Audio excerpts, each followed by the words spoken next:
Hi friends, माझ्या mini ब्लॉगमध्ये तुमचे स्वागत आहे.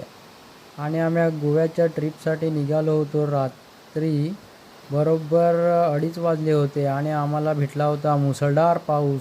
खूप सारा पाऊस पडत. चला मग मित्रांनो, पाहूयात आपण कोकणचा नजारा. आम्ही सकाळी सकाळी उठून हा खूप सुंदर असा प्रवास सुरू होता आमचा. ही हिरवळ तुम्ही पाहत आहात, ही कोकणची आहे. कोकण रेल्वेवरती हा सुंदर असा नजारा आपल्याला पाहायला मिळत होता.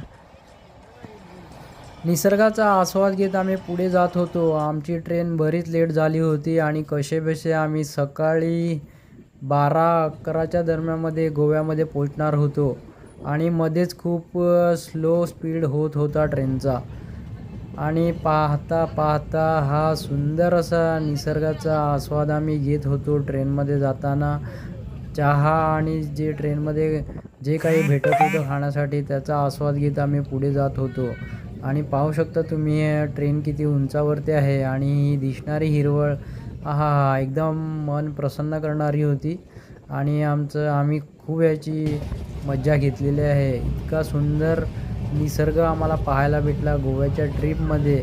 आणि ही नदी आणि सोबत मित्र असताना काय तुम्ही सांगणार. खूप एन्जॉय करत आम्ही प्रवास पूर्ण केला आणि आम्ही थीम स्टेशनवरती उतरले होते. आणि माझे मित्र बॅगा ओढताना तुम्ही पाहत आहेत. हाय फ्रेंड्स, आम्ही आता आलेलो आहे गोव्याच्या ट्रिपला आणि माझे मित्र मागे येत आहेत. हे बघा, आम्ही थीम स्टेशनवर आता पोचलेलो आहेत. आमची गाडी खूप लेट झालेली आणि थीम स्टेशनवरती वर पार्किंग आहे. ही बघा कशी ती. हाय फ्रेंड्स, आम्ही थीमवरनं आता बसमध्ये आलो आणि आता आम्ही बस डेपोमध्ये आहेत. हा बघा बस डेपो. आणि आता इकडनं पुन्हा बस पकडून कलिंगूड बीचला चालले. इकडनं बागा बीच जवळच आहे.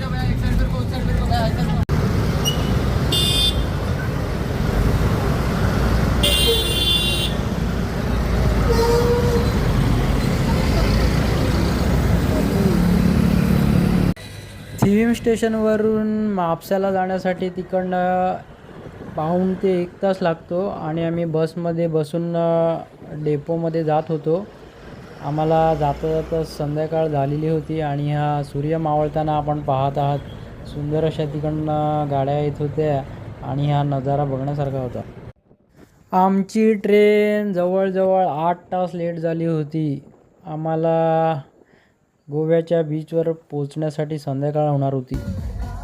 Welcome to Goa. आणि आम्ही नाईटला फिरायला निघालो होतो जेवल्यानंतर.